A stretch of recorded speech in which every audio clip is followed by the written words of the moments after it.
Welcome to the Open to Hope show. I'm your host, Dr. Gloria Horsley, with my daughter and co-host, Dr. Heidi Horsley. Well, Heidi, we have got such a great friend on this show today. Yes. I'm very excited because we have Ken Ross on, who is Dr. Elizabeth Kubler-Ross's son. We have been trying to get Ken on the show for 5 years. We have been doing the show for 5 years, okay?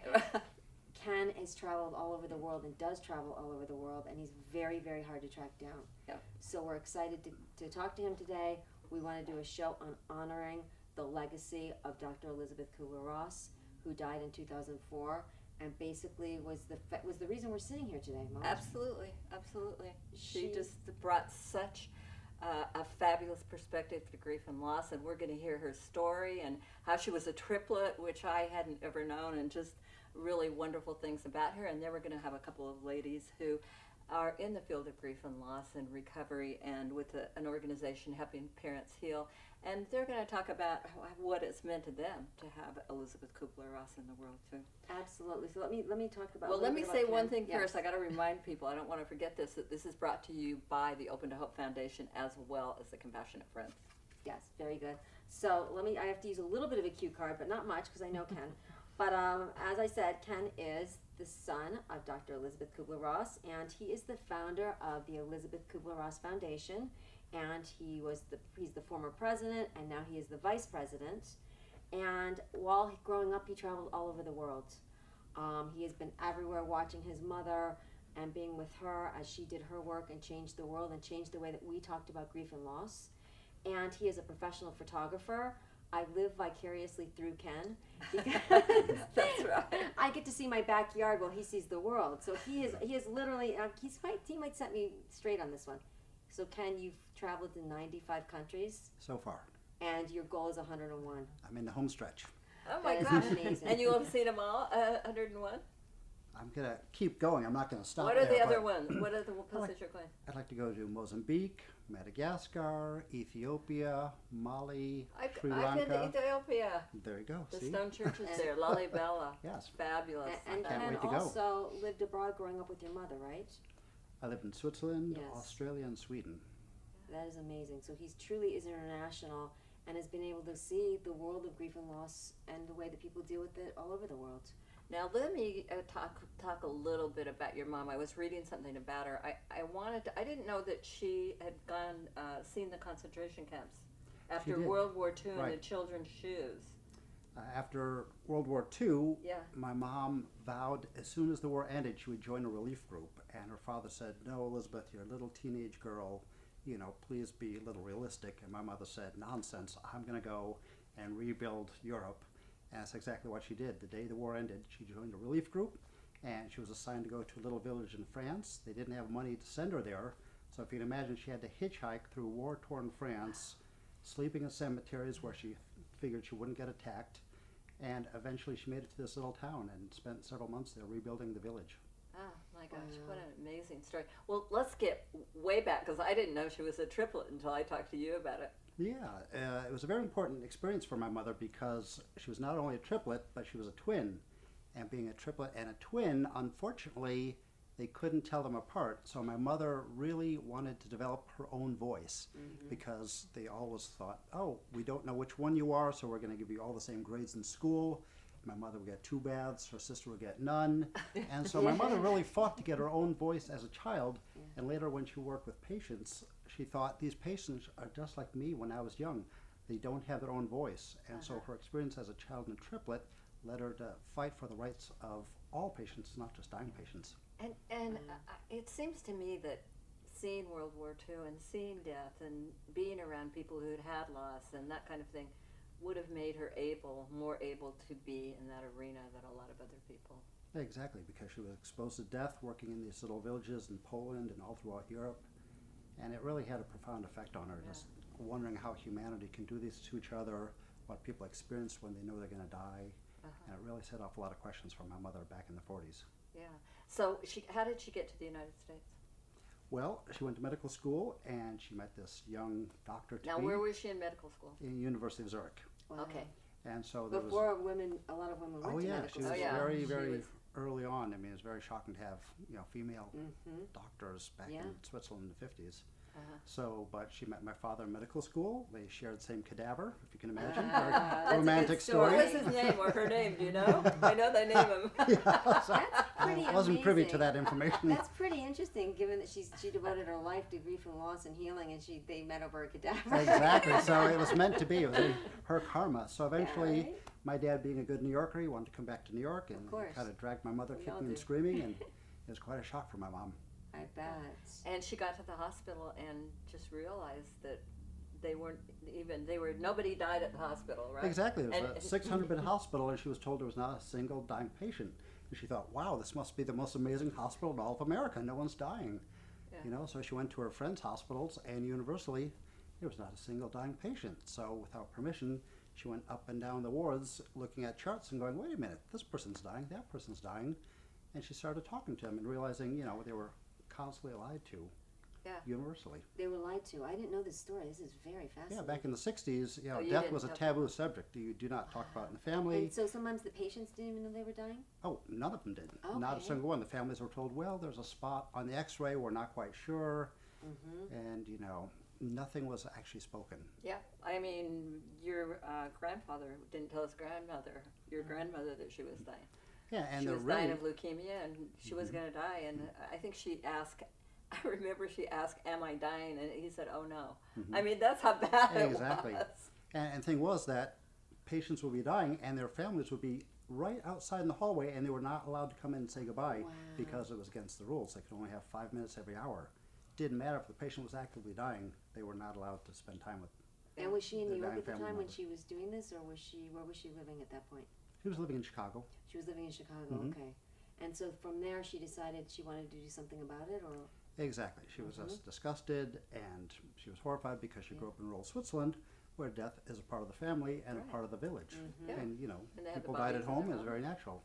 Yeah. And she even kidnapped her father when he was dying, took him out of the hospital room midnight with her sisters, brought him home so he could die peacefully at home. Was he in Zurich then? Yeah. Yeah, mhm. okay. So that was back So in even there 1960. they She had to had her go- own little mini hospice at home. That's Yeah. amazing. Oh, wow. That's absolutely amazing. So, you know, hospice, I mean, she really is the inspiration, Yes. you know, for hospice. But hospice wasn't a new thing. You No, know, no. it was, she grew up with hospice. Right, She exactly. grew I up, mean, you took know, your it wasn't called family- hospice, but Yeah. people died at home. It was just what- a natural part of life. And Yeah. then, you know, in America, as technology developed, people died at hospitals, and Yeah. death was hidden behind, Yeah. you know, walls and not talked about. And so hospice became this new thing. Right. You Mhm. know? We So- medicalized everything. Yeah, Exactly. yeah. Well, Yeah. tell us about her first book on death and dying. Well, Did she write articles, and was she a writer? She was not a writer. She was giving workshops, small workshops, but she was not a writer. And so it was a very new experience to her. And she began it around 1967, right about the same time as Dame Cicely Saunders began first hospice. Uh-huh. So even though Cicely gets credit for And it, she my was mother in- really independently had the idea, Uh-huh. because On Death and Dying, she talks about letting people die at home peacefully. Yeah. So anyway, the book came out, and, you know, But how did she write a book? I mean, she was busy working and my mother doing was like all the this thing Energizer and- Bunny. Like at night, late at night, she'd come home and she typed it, you know, on a very simple typewriter for Wow. about 3 months. And, you know, she didn't think much of it, but, you know, it just exploded. I mean, She it was sold passionate. millions and We millions all of read it. copies. Yeah. And it still sells It's in fabulous. 27 languages half a century later. Yeah, yeah. I remember way back when I was in nursing school, we were reading it, we were talking about it, and we were talking about the stages, which you and I have talked about before, how people have the stages are lovely, you know, whatever, but that wasn't her whole thing in the Well, That world. was when just a she tiny wrote part of the her work. stages, Yeah. she wrote it for people that were dying, right? Hmm. Yeah, and I always say, even now, people have used it towards people that are grieving. We do move in and out of things, in and out of a lot of those. It's just not as linear, but she never meant it to be for grieving people. But Yes, when- and she also said it was not linear. She said Yes. people are not robots. Exactly. Everyone's grief is unique. That's what she said. But Ex- people think, oh, I have this new idea that, you know, grief is unique. I'm like, no, my mom actually said that 50 years ago. Well, when you look at her things, you know, denial and anger and bargaining and depression and acceptance and all that, it's interesting because even this many years later after my brother died, I still move in and out of a lot of things, and I sometimes wake up and go, my brother died. Wow, did I have a brother? My brother actually died. I mean, it's interesting how we're constantly reworking. You know what I Those really kind of love? things. I love that she knew the stages. Dab dot. I've got to right. think, Yeah, I've dab got dot. to think your mother have was to. somewhere laughing about yes. that. I really didn't. She say something about once those damn stages or Oh, something? yeah, even back in the early 70s, she was on Oprah, and she's like, let's get past the stages, okay? That's not important. Just listen to the patients, for God's sakes. Listen to the patient. Is that her major takeaways? Listen to the Yeah, patients. she said that's the lesson of that book. Forget about the stages. Let's talk about listening to the patients, because we always want to project our own religion or beliefs or fears or whatever it is. Let the patient lead the discussion. Let the patient And lead the discussion. let them do it, when they're ready, not when you're ready. Can I tell you, when you said listen to the patients, you sounded like her. Yeah, She's Kenneth. here. I know she's here, right? Sometimes I bring back the spirit of her Swiss accent. Yeah. Yeah. Well, and she didn't have a totally, completely easy life. I know later on she wanted to, I remember, take in kids who had AIDS, which was fabulous. I mean, this woman, she just really stepped forward She did. in her whole She was life. Yeah. the trailblazer. If you can imagine, she began the book in her 40s, and she wrote 24 books, hundreds of chapters, hospice projects, hospice movement, AIDS projects, jail projects, workshops, farmer, doctor, mother, and she retired in her 60s. So when people say, well, I can never do what your mother did, I don't have time, I'm too busy, I'm like, no. If she can do it, you can definitely do That's it. amazing. And had children. Yeah. Oh, yeah, that too. Well, yeah, now, didn't you tell me later on she had some people helping her with her books? With her books? Books. Well, she worked with David Kessler on the last two books. Yeah. So, but she would just type it out late at night. I'd hear like 1, 2 in the morning. I'd hear that That's typewriter amazing. going, and That's That's seriously. she'd be amazing. working on the mail. She'd be dictating the mail, and That's She's incredible. she'd be cooking for us, and she'd be doing a workshop at the same time, She, and she definitely taking care of her multitasks. llamas. That's Yeah, amazing. her So, llamas, I so I love want that. to know if what this brings up for Elizabeth and Irene. Well, I as wanted to you say read this. one thing Yeah. before we got to them, because I was going to segue into them with her book on life after death. Yes. How eventually she did get interested in was there life after death and interviewed people, right? Well, the interesting thing that a lot of people don't know was I didn't know On this. Death and Dying, written in the 60s, she wrote about life after death, but her colleagues said you have to take it out. If you put that in the book, you will never sell the book. No one will listen to it. Oh my God. And so she was almost forced to take it out of the book, and we've never found that chapter. But she was even No. writing about it back in the 60s. I But didn't it was know far this. too controversial to deal with at that time. Wow, and she was writing about, what was she writing about? Just the fact that there was. I don't know. I haven't seen the chapter, but That is I so know that interesting. chapter is floating around somewhere, and I'm Yes. hoping it turns up one You day. will find That's it someday. fascinating. So she interviewed. How many people did she interview for her book on? I believe it was only 200 patients. About And 200 it's amazing people. that these 200 patients, changed society. Yeah, on life after death. Yeah. So now Elizabeth lives in Arizona, as do you. In the same area. You live The in same what, Close area. by, Phoenix? in Yeah. Cave Creek, and he's in Scottsdale. so Awesome. close So you're by. just meeting. We're neighbors. Yes. And Irene is a person who has been impacted by your mother, right? By Elizabeth. By Elizabeth Elizabeth, Kubler-Ross, yes. yes. The other I mean, Elizabeth, yeah. Yes. her book, Life After Death, she described the afterlife as the return to the wholeness of spirit, Right. which is just incredible. That's our belief and what we talk about in helping parents heal. Yeah. We're returning to its spirit. Now talk about helping parents heal. You're the co-founder, Yes. so yes. tell our audience about it. So basically, we're different from other grief support groups because we talk about a connection that we have with our children in the afterlife, and we talk about the experiences that we have as we move forward in connecting with them. And I think that your mother started us along this path because of the fact that she demystified death, first of all, and then also was able to demystify grief. And it's so important to be able to talk about both of these things in our society. We do in India, we do in the Far Eastern countries, we do in Europe much more than we do here in the States. But it's something that affects all of us, and it's so important for all of us to be able to talk about our loved ones once they've passed, instead of just completely eliminating their names from our vocabulary and being afraid that by talking about them we're offending other people. So I think that she did that for us, which is just amazing, and I'm so grateful for that. Oh, it's so nice to hear. And your daughter did hospice, right? Did No, she ever? didn't. No, Oh, she it was didn't. short. Yes, it was a short, Yeah. very short. Did you journey. feel like people spoke to you at the hospital about the fact that she was dying? How did you Yeah, think were it- they candid or unopen? It was such an unusual diagnosis, and you know, since Carly was so young when she was diagnosed with esophageal cancer, I wasn't ready to hear that it was a fatal diagnosis, and I believed that she was going to survive. Did she die in the hospital or at home? She died at home. Okay, well She died that's at home. nice. Yes, yes, it Yeah. was. It was nice, and again, your mom in the books just spoke of death as a natural process, which it is. I mean, we're all going to die, Exactly. you know. And She thought, although well, what's the big deal? I mean, it's like going down to the store. I mean, yes, and while of course we would have loved to have our children on this earth much longer, it still is something that's natural, and just making it easier to talk about. And yes, and not only that, but it continues after death. Our connection with them yeah, continues. she but said we still have a relationship with them, and yes, exactly. still and part it's of just our lives. wonderful. Yeah.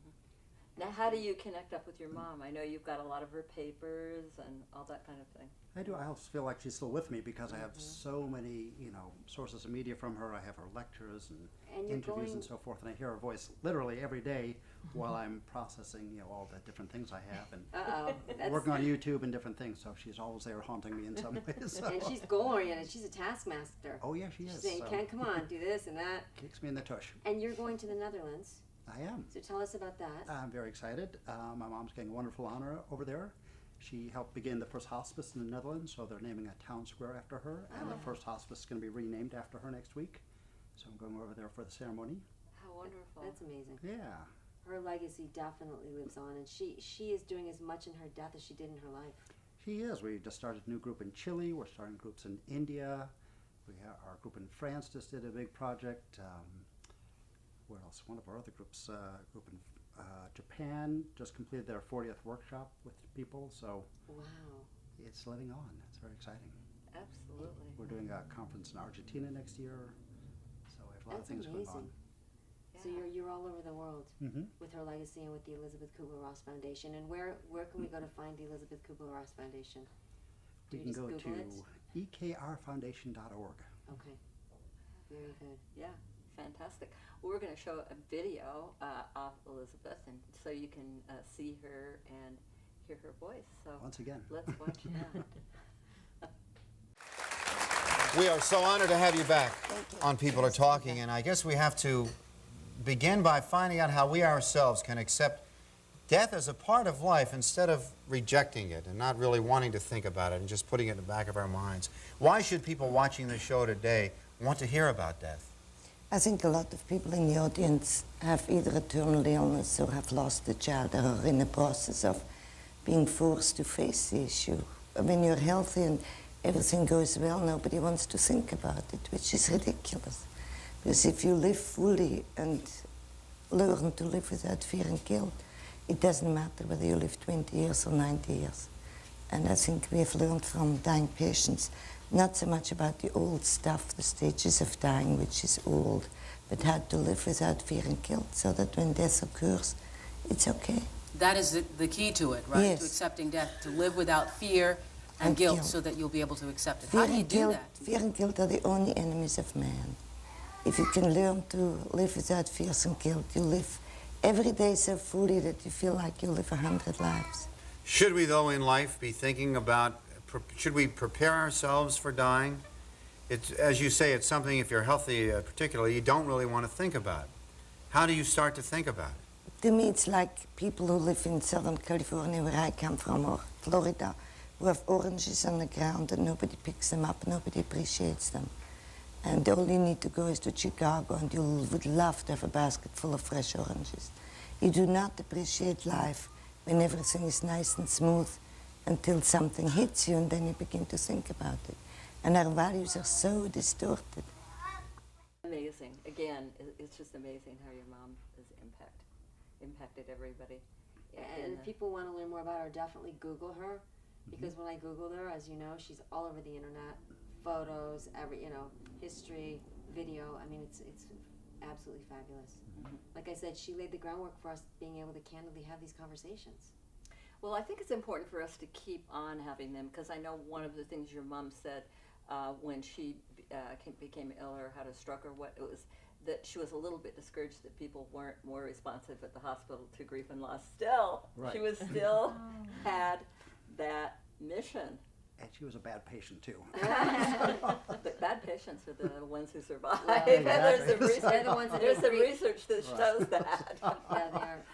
But I think it's important to keep for people in the healthcare industry and people in the in the grief and loss world to realize that, and that's what we're here about. Well, It's Ken, amazing. what would your mom say needs to still happen today if she was here?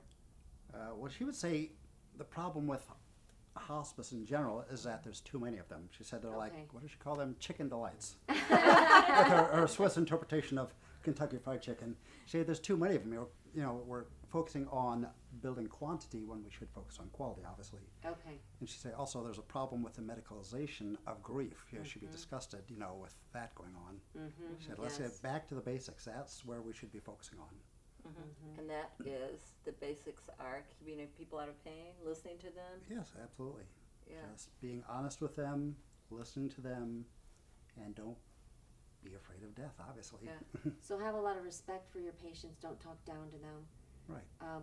They know they're the experts on their lives and what's working for Exactly. them. Mm-hmm. And don't create a situation where you're kind of up here and they're down there.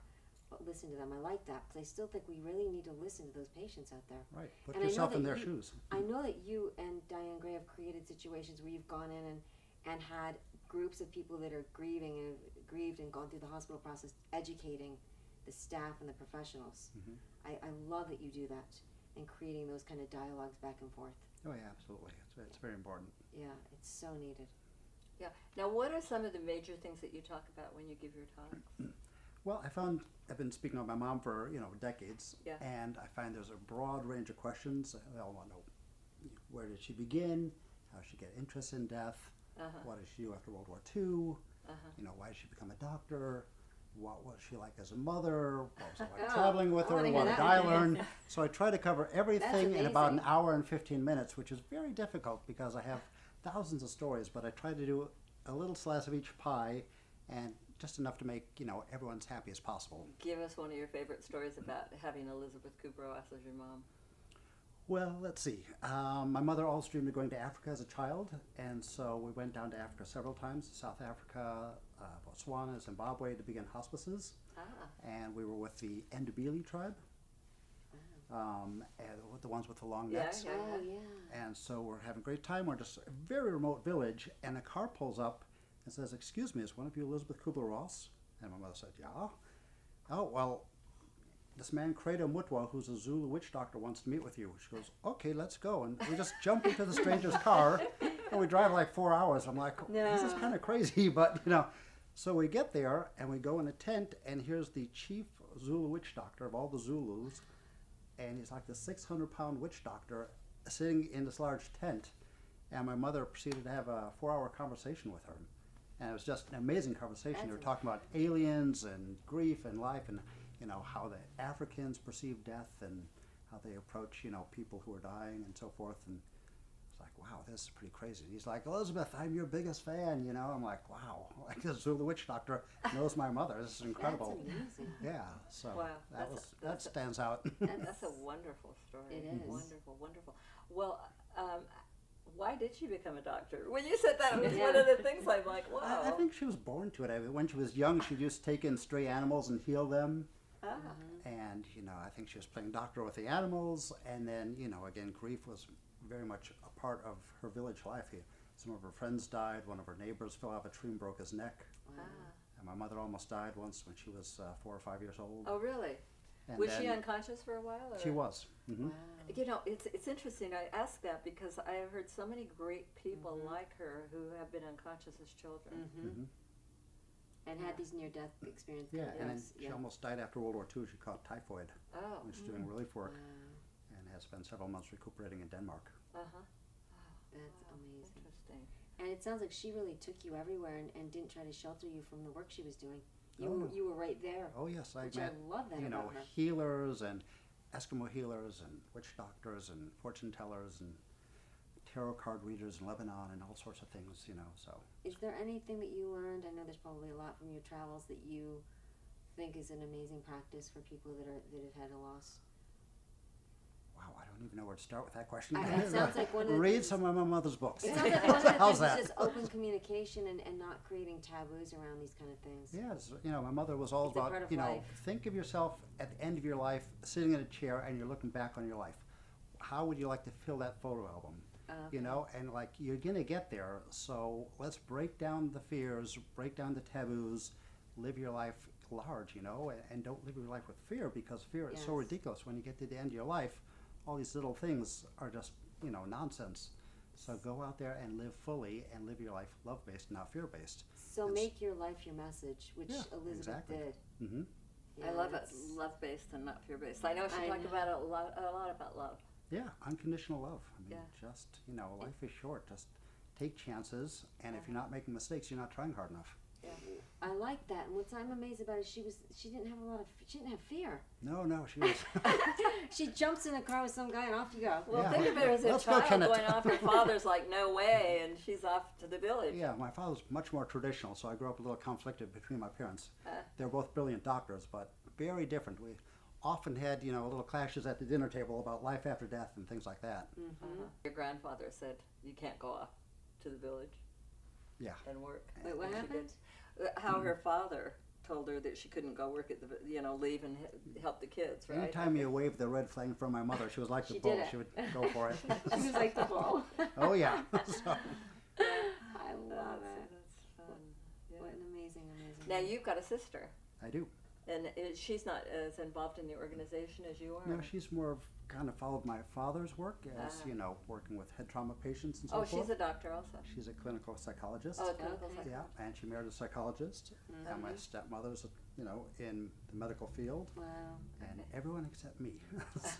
And so you're the one that's really keeping that legacy and going It's out. kind of ironic, you know. You're I took carrying care on of- your mother's work in a It's lot of very ways. ironic because, you know, when my mom was passing, I took care of all her medical needs, even though I was the only one without training. Oh, funny. So how ironic is that? I mean, you know. You're out there carrying the Elizabeth Kubler-Ross banner all Yeah, over the world. you are. And thank you for doing that. Yes. No, it's You're a an privilege. amazing kid. We love you. Thank you. Yes. You're a wonderful person, and please visit the ElizabethKubler-Ross.org foundation site. And we want to thank you guys for being on the show, and go to Helping Thank you. Parents Heal, right?